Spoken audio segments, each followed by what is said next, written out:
Hey all, I'm not an expert player, but I do probably have in the ballpark of 1 to 200 hours in Balatro. I'd say the thing that's most sorely missed from the game, in my opinion, is a lack of quality set seed runs.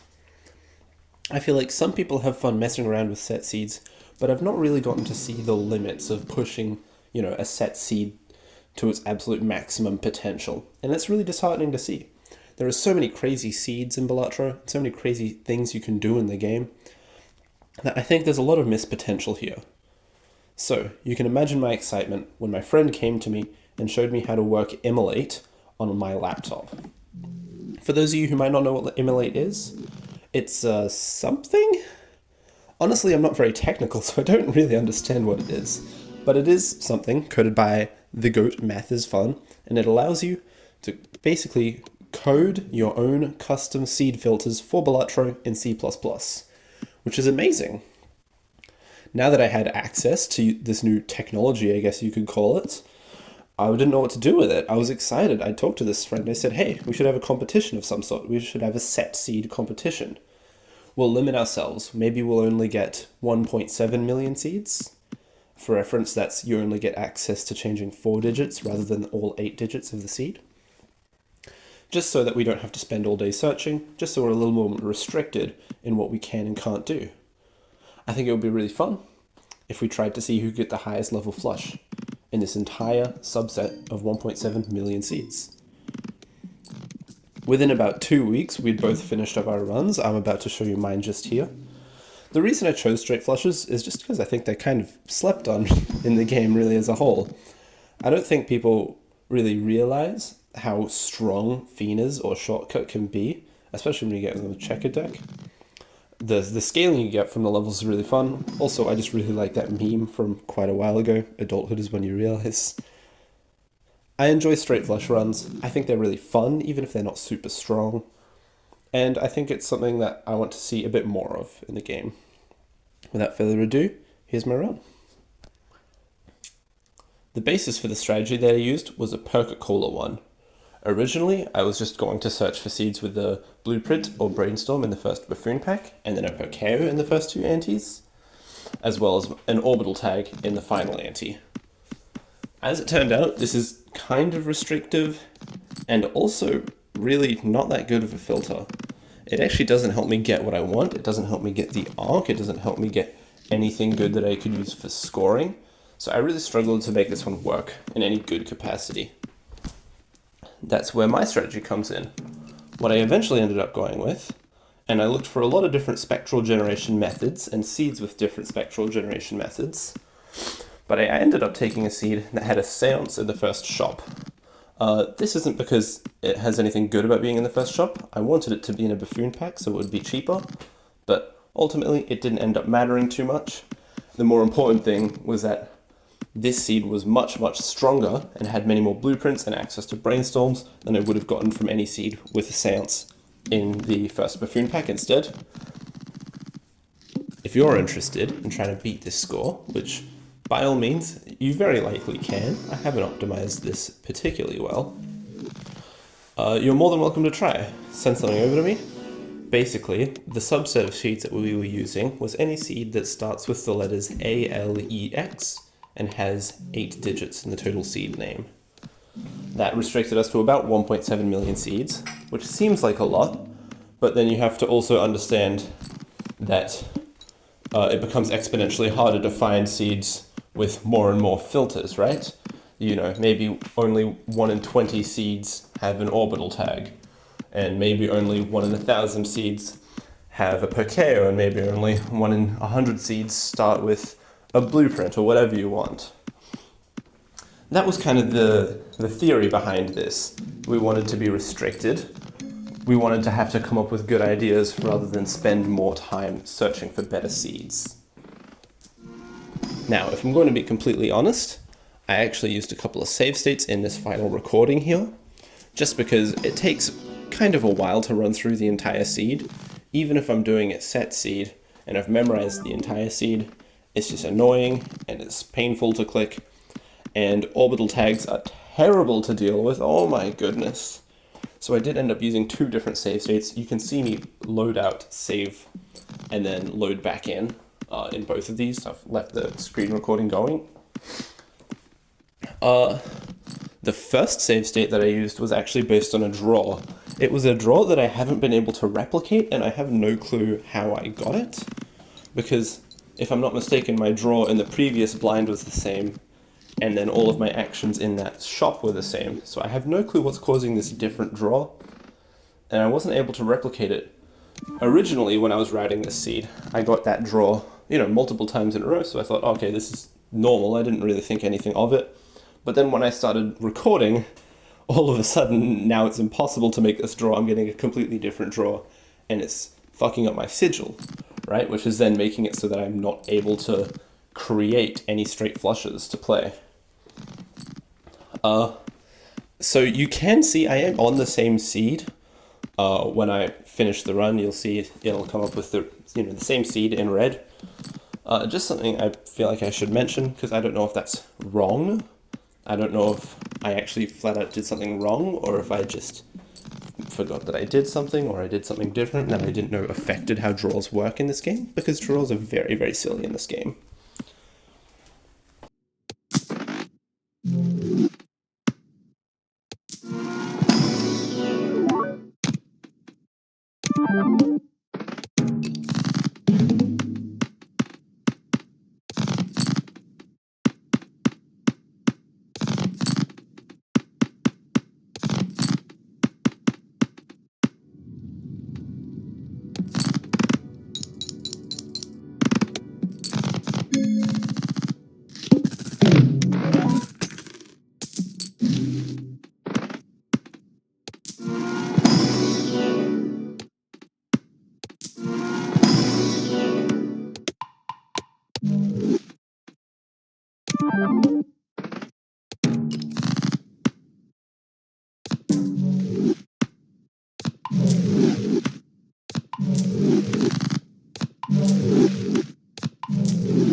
Just a quick sidebar, this is the first save state I was talking about, where I use a save state to get a draw that I wasn't able to replicate somehow.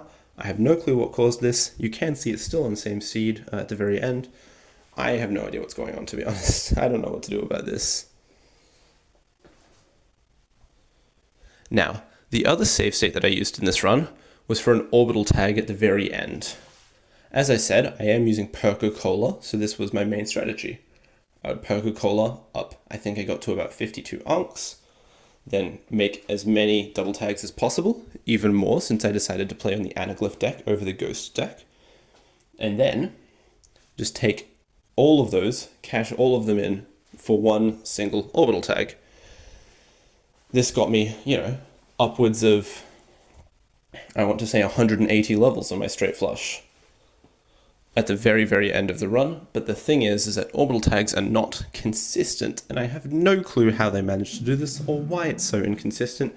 And it's the only thing I can find that's not consistent about set seed runs is orbital tags just keep changing for no fucking reason.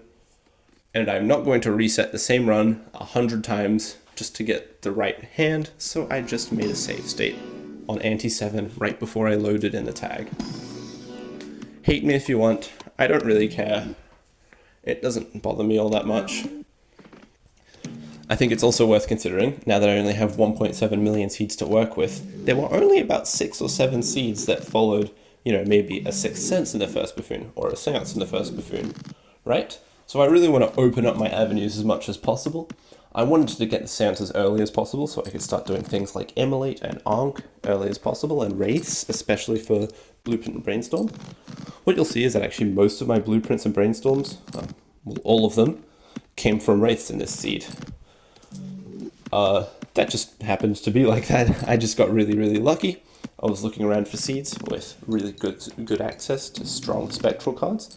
I found this one, and it turned out, yeah, there's just 4 blueprints within the first 7 Wraiths on anti-4, and there's also a Brainstorm in the second Wraith on anti-3.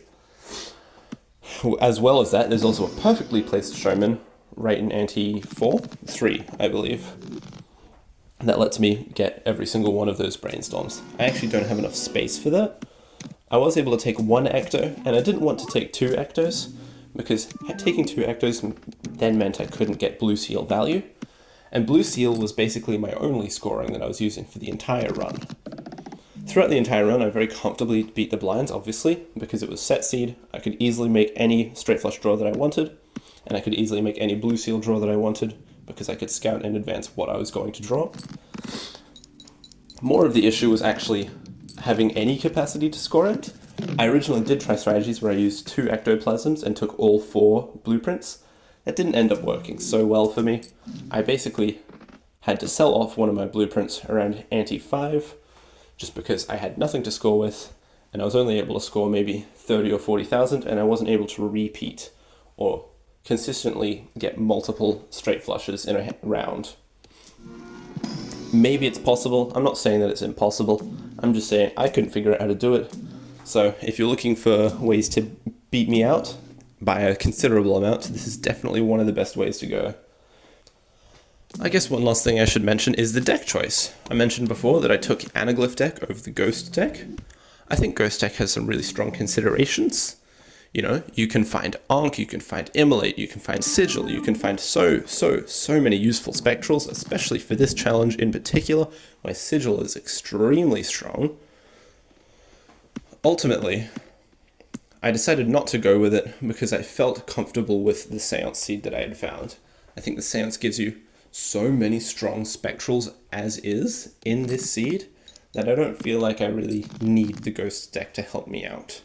If I struggled to find any good seed with good spectrals, maybe I would have broadened up the search a bit, maybe I would have changed to Ghost deck to see what kind of spectrals exist in seeds on Ghost deck. But as it was, I didn't think I would need it. I think you get 7 extra double tags from the Anaglyph deck, 8 if you actually take the Hieroglyph like you're supposed to. Not that you would be able to use the final one to upgrade orbital tag anyways. You get 7 extra double tags, which gives you an extra 21 levels when you take the orbital tag at the very end. That's pretty much as good as I think you're going to get. My friend suggested Magic deck, and I think that's what he ended up going with, which I really don't think was the play. Having Crystal Ball is really good for Blue Seals, and having the 2 Fools, if you want to use them both on Neptune, that's really great. But to be in a position where you can even make use of all of those, right, you have an extra 23 rounds of possible Blue Seal value, but the odds of you filling up all 3 slots with Blue Seals is extremely unlikely. Also considering the fact that you're going to want to use an Ectoplasm anyways, and you'll want to play straight flushes, means that you probably won't be able to get your Blue Seal value all of the time anyways, right? I only had 2 extra hand size after I played my straight flush, so I could only have 2 Blue Seals anyways. Having the Crystal Ball wasn't very useful to me, it wouldn't have done much, and I really don't think it's the way to go. I really genuinely believe it's between Anaglyph, it's between Ghost deck, and Black deck is the other one. I think Black deck also has a lot of strong considerations, just because you can take an extra blueprint, and then that can lead into more Ankhs. Actually, now just talking about it now, I've just realized that would definitely be the way to go. The only issue is trying to make your draws with Black deck. Some of them can be extremely finicky, especially considering you're playing straight flushes, which can be hard to make consistently. Even after I took like 5 Immolates, it was still really sketchy to make a lot of these straight flush draws. I'd say that's the only real consideration for blackjack not really being particularly strong. But outside of that, I'd say it's very, very likely if you put more time into this, blackjack is very likely the way to go.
Alright, here we go. This is the bit I was talking about where I use the save states for like an hour. Yay! I have no clue what was causing these issues.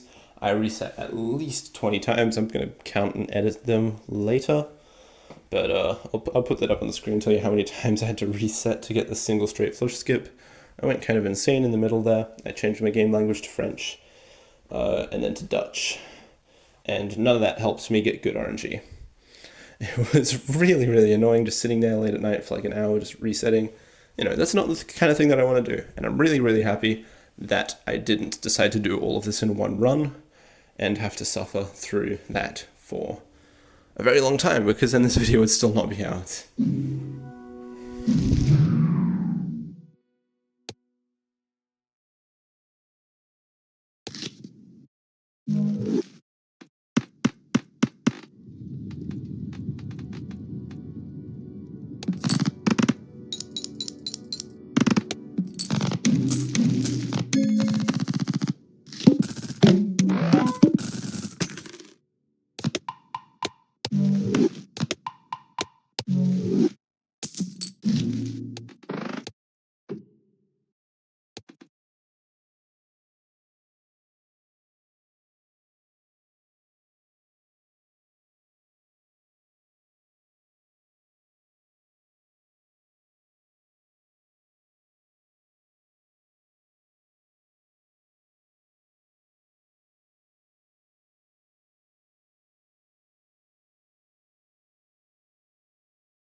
As I wrap up here, just using up all of my colas, going down victory lane, having a bit of fun with it.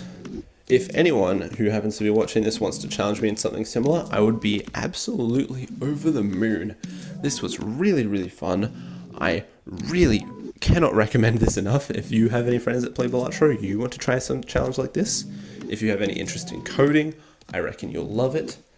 I barely have an interest in coding and I still loved the shit out of it. I think obviously the scouting for seeds was more fun than the routing the seeds. That's just a personal thing. But it was a blast. It was really a blast. If anyone who watches this wants to play against me in any sort of competition, hit me up. I would love to. I just have some other commitments first that I have to attend to. Anyway, I think that'll be all for me. Thank you very much for watching.